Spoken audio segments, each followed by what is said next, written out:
Pioneer brand canola with Optimum Gly, the highest yielding glyphosate tolerant trait on the market. What's next in canola happens here.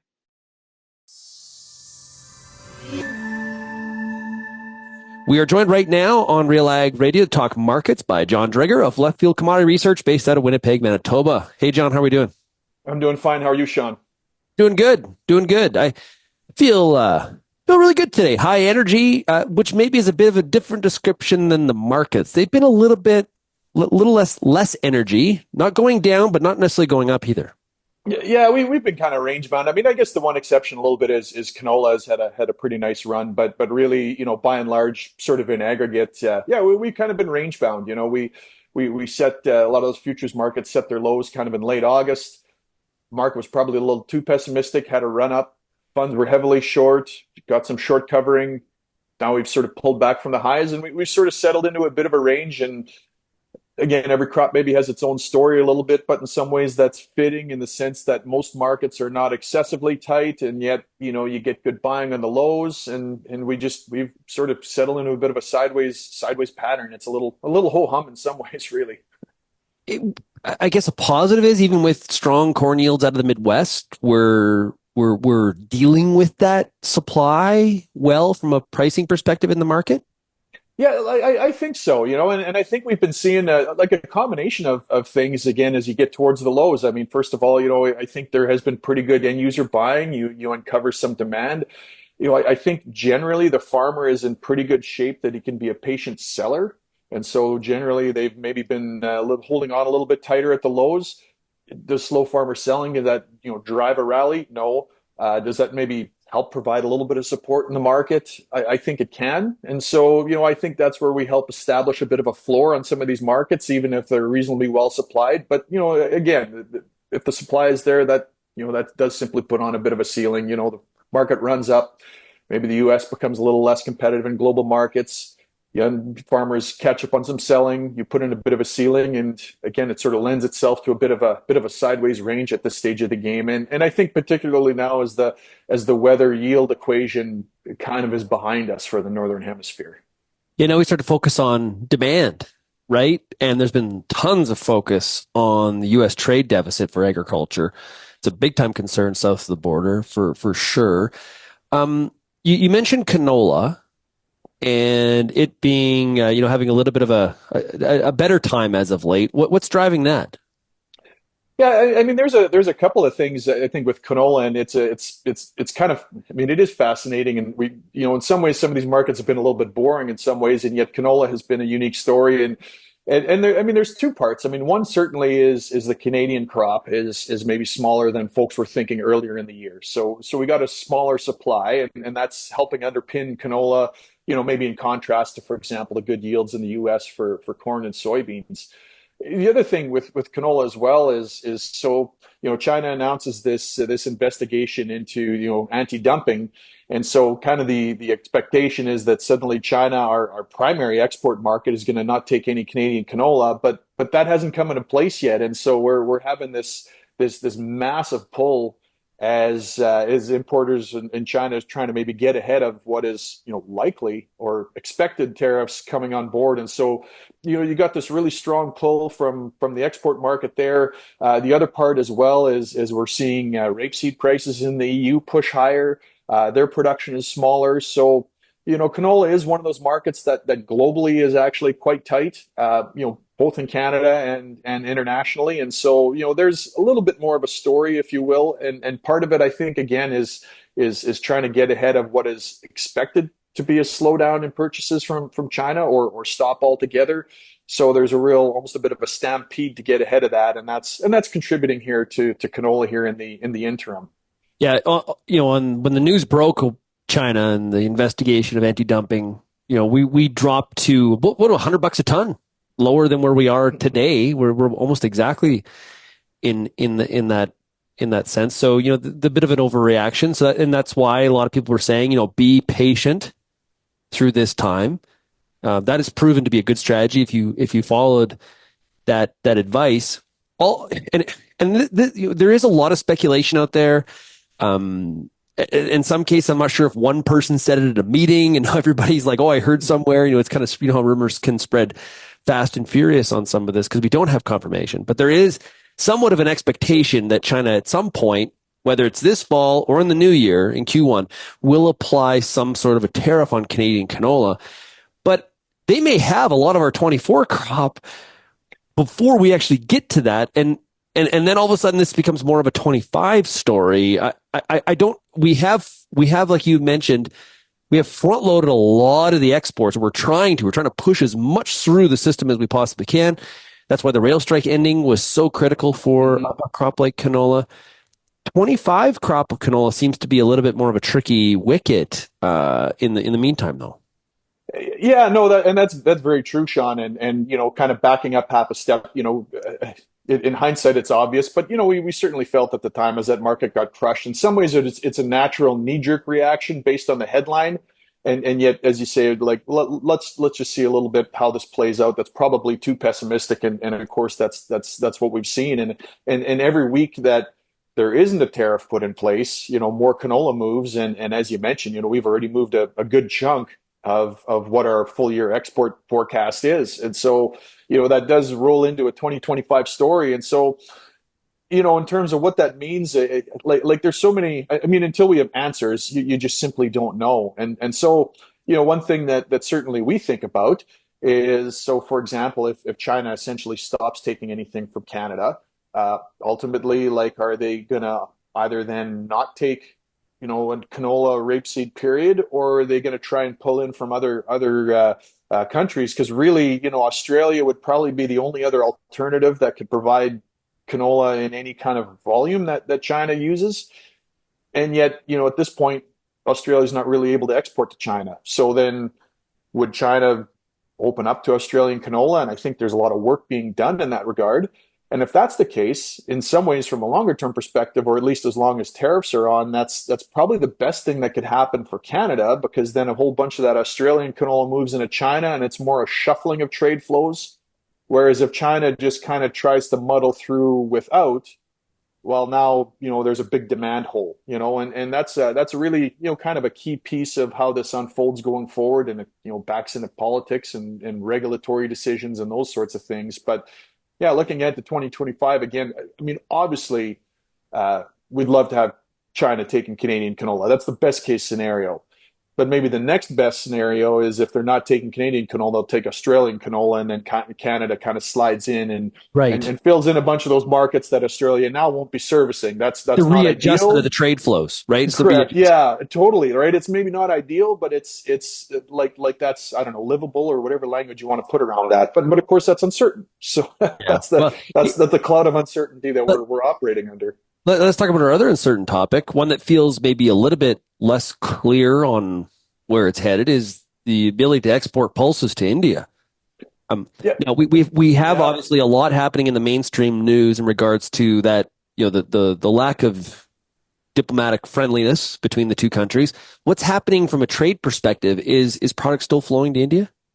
Yeah, well, that's a good question in terms of the longer term as well with India, and certainly, so first of all, for example, something like peas, and extending the tariffs, and I think as we track pea prices in India, it seems likely that they wouldn't be extending their zero tariffs anyway. But within all of that, first of all, there's a question as to whether what is India going to import in the first place. And then second, would there be something formally against Canada? Is it just sort of maybe informal, based on maybe not a specific government policy, but maybe they're just not buying? The other part as well is one of the things we sometimes forget about is that there's other countries as well that we compete with into Australia. Whether it's Australia with lentils, whether it's maybe Russia with peas, some of those other suppliers as well. So first of all, how much is India going to import? How much is going to come from Canada? And how much of that may or may not be influenced by, again, a diplomatic spat that has nothing to do with the Canadian farmer. And yet, of course, it's sometimes we feel like we have a bullseye on us, because in our disputes with some of these countries, it's ultimately ag products that end up being a primary Yeah. primary item that we ship there. And so, that's just kind of the reality of the current environment, unfortunately. Which is why, a lot of there's proponents of increasing domestic processing. That's why they're, such champions of that, because it gets you out of this retaliation against the raw commodity, less likely to get, punishment applied to some of the, the more of moving up the value chain. So, Mhm. and we have to be cautious here because, obviously canola publicly traded, like, we can see the price movement from the futures market. I think from a specialty crop standpoint on pulses, it's not traded on a futures exchange. And so it's a little bit harder to understand what's actually happening behind the scenes, at times like this. And we can't just assume that bad news between the two countries, they're not going to buy any pulses. That's not exactly how this works. No, and you're right. I mean, certainly the transparency that comes with the futures market, like with canola, certainly helps. In a crop like peas, it's large enough. It's sort of, there's enough buyers and it's widely traded enough that you can get a reasonable indication. But again, it's certainly not the same as in a futures market. And in terms of, how is I don't know, let's say risk priced into the market and that sort of thing. It's not, yeah, it's just simply not as transparent. And so it's a little, yeah, it's hard to get a great sense exactly how that's, what's sort of unfolding underneath the surface, certainly. Are you still a sell the rally guy, or how are you feeling about this market right now? Like by and large, I think probably a sell the rally, buy the dips type of a mindset, probably for most markets is probably pretty, I think that's probably a fair way to approach it. Again, you probably could have a couple of markets where, I guess I'll phrase it this way, in some ways you think about what's the range of outcomes, like I think you could argue that there's a couple markets where there is some potential, say, positive skew, if you will. You could build scenarios where there's maybe more upside potential than downside risk. That might not be the most likely scenario, but in I think a couple of these markets, it's not a stretch to say if a couple dominoes fall, there could be more aggressive upside. And I think for example, one like canola, and of course we know some of the risks if China stops buying and they don't take from Australia, those sorts of things. Absolutely, that's a possibility. But it is tight globally. It's tight in Western Canada. And if we start looking further ahead, if for example, maybe we expect maybe acres will be down a little bit next year. If yields are a little bit disappointing again, it's not hard to see if our crush is cranking away at a good pace. It's not hard to see where potentially, you could see some, more aggressive upside in something like canola. It's not inevitable. I don't even know that that's the more likely scenario, but that's not a stretch. You look at something, for example, like wheat. It's really tight on paper globally. Some challenges in Russia, dry in the U.S., winter wheat growing regions. If that extrapolates into some challenges next year, and again, you have a couple of ifs stacked up, that's a market where there could potentially be some upside skew. Again, I don't know that's the most likely scenario, and probably your base scenario, working in a bit of a sell the rallies, buy the dips type of a mindset is the more likely scenario. But I guess if you use trader language, buying out of the money call options in some of those markets might not be the worst bet, even if they're maybe not the most likely Still can scenario. participate in the So, upside if you do that. yeah, Absolutely. yeah. We're talking markets here today with Jon Driedger of LeftField Commodity Research. John, we've kind of covered what's been happening in canola and corn, as well as pulses. We've been doing a lot of features lately about, one of the big demand drivers is biofuels. And it really feels right now, it's a little bit cloudy. We got political risk. I would say in some cases we had capital risk because of, within the rising interest rate environment. Of course, those are coming down. We had a 50 basis point cut by the Bank of Canada here today. So that's leaving us a little bit, but it just feels like this biofuel market is very uncertain right now in Canada and in the US. No, I agree, Sean. I feel very much the same way.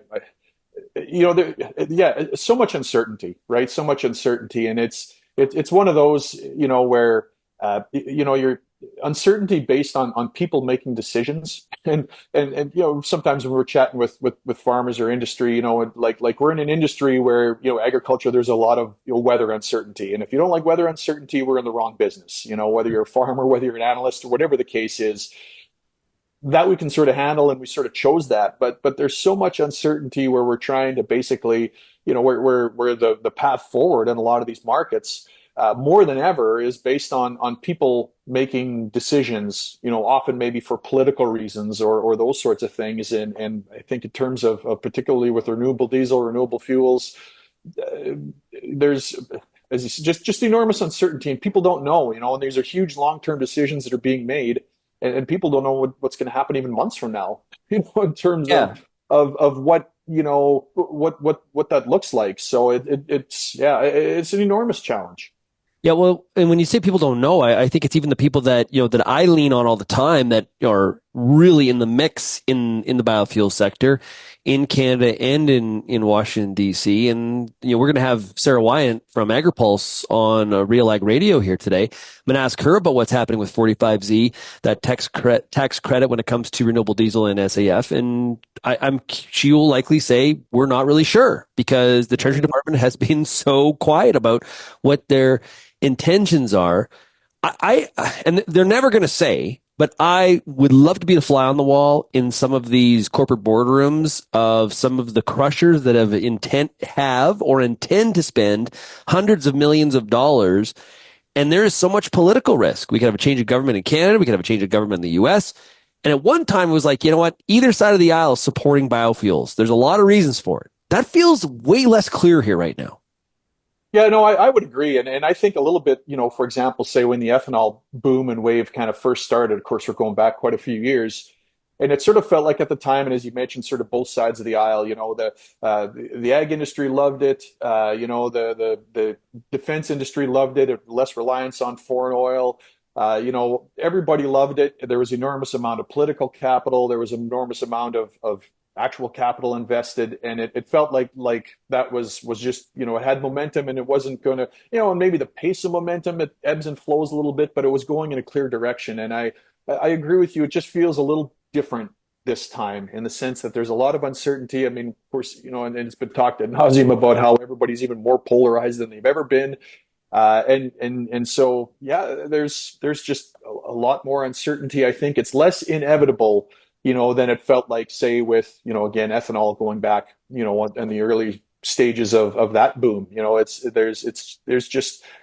not as inevitable as things seemed at the time. And again, that's anytime you have demand that's basically determined by, the stroke of a regulator's pen. I mean, there's just simply greater policy risk to that than your, say, traditional, more normal, typical demand. And yeah, that's an enormous challenge. I mean, I don't know, making big long-term decisions in that kind of when uncertainty is so high, even in the short term, that's an enormous challenge. Like at 100,000 feet, there's a lot of reasons to be bullish, right? On biofuels.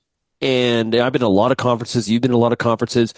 When this topic comes up, it's all from the bullish on demand standpoint. But I don't know. If I was heavily invested in, some of these crush facilities right now, based on the opportunity of renewable diesel, I would feel a little bit more skittish, right? When you got skittish capital, you need capital to grow an industry. There's one thing to have government support and government programs and regulations. You need that to support, the investment. But if you've got skittish capital, then you've got a problem. And I just wonder that's worrying me here right now. Yeah, I think that's fair, Sean. It's just people just don't know, and it's also, that's the federal level, but then, for example, each state, and all the different jurisdictions, they have their own programs in place as well. And so, there's the federal component. Again, individual states, individual provinces, like I think just everybody just has a real difficult time, and those are changing, whether it's policy, whether it's how policy is implemented, in the shorter term and the longer term. I mean, as you mentioned, people that certainly we rely on and you chat with regularly, that would be well tapped in, if you will, and a lot of them just sort of shrug their shoulders and say we just don't know, and then that's for just around the corner, never mind looking ahead 5-10 years, these large investments, that's a multi-decade project. And I'm not sure how you make good decisions in that environment. That's a really difficult. Yeah. Hey, before I let you go, I got to ask you about wheat, spring wheat. Can you tell me if I have inventory unsold on 24 crop of spring wheat, what what am I doing? Because I look at the spring wheat charts and I get somewhat confused on which direction I should feel this is all going. Yeah, the wheat market, I mean, it's to be quite honest, it's probably one that's maybe felt more frustrating over the last couple of years than almost any, because if you look at it, it's been tight, sort of quote unquote on paper for a long time. Global stocks and the major exporters tight. Major exporter, for example, something like Ukraine and Russia, war in the region, major exporters, the market kind of shrugs its shoulders and doesn't seem to care. It feels like certainly for any bulls in that market, it's been incredibly frustrating. And yet, as I mentioned, if you think about if a couple of dominoes fall, there could be potentially huge upside skew. And yet anyone who's sort of been banking on that has been horribly disappointed for the last, 24 months. I think in terms of the wheat, I'm not, we're not negative wheat prices. I think probably range bound. I think, let's just say your base scenario is probably maybe some firming as we go on into the year. But at the same time, I think this market has shown that it's able to kind of muddle through a lot of uncertainty and a lot of, again, tight stocks, quote unquote, on paper without driving that market higher. So Yeah, John, I don't like when a market goes, say, moves in one direction, the fundamentals don't support at least the nature yeah. of the move. And of course, funds are going to move it too high, too low. Like that overshoot's going to happen on both sides. But when we move in a direction and the fundamentals don't support it, that's weak to me. When the fundamentals potentially support a move and it doesn't happen, that frustrates the people that have inventory. Yeah, no question, Sean, and it certainly forces you to ask some questions. And I think the one thing with wheat that makes me a little wary is there are some questions on the import demand side. So maybe is demand just a little softer than than folks are thinking, or at least a little quicker to just ease off if prices run up a little bit, which again lends itself to a little bit of that range bound kind of environment like we were chatting about earlier. So I think one of the things with wheat, and so for example, if you're a farmer in Western Canada, we're going to see a good export program this year. I think we're going to see good export movement, and what we kind of have seen over the last period of time in that kind of environment is if a person, first of all, you want to have a good handle on what the quality is that you got, and you shop your samples around. And I think inevitably, you'll be able to maybe catch one of these exporters that's putting together a bit of a program. And maybe they're hitting some targets, or they put on some specials or those sorts of things. Maybe you can sell into a bit of a deferred window and capture some of that carry in the futures market. And then somewhere along the line, if you can capture a bit of a pop and then sell in a deferred window and grab a little bit more, that's probably, your safest bet. And I think that's a reasonably high percentage scenario of that happening. Don't chase the lows when it moves up a little bit. And again, if it can capture a little bit of carry, I think one of the gifts sometimes in the market for farms that can be patient is just, getting paid to store that grain a few extra months. If you got the carry, yeah. If you can get the carry, if you can get another 25 odd cents a bushel or 30 cents a bushel for sitting on it a little bit, well, that's a 30-cent rally in the spot market or futures market or whatever it is that's already, bird in the hand. And so, in a market like wheat, I agree. It's been frustrating. If it's not behaving as it should, that is a bit of a flag. And so, for wheat farmers, again, every farm's got a different needs and those sorts of things. But you can be patient, take advantage of the carry. That might be your best bet to wring what you can out of that market. Okay, so best bet. Speaking of best bets, before I let you go, okay, do you take that carry? You take that money instead of putting it in your pocket, you put it on the Jets to win the cup. Is that what you're doing, John? Is that I don't know if I'd best bet?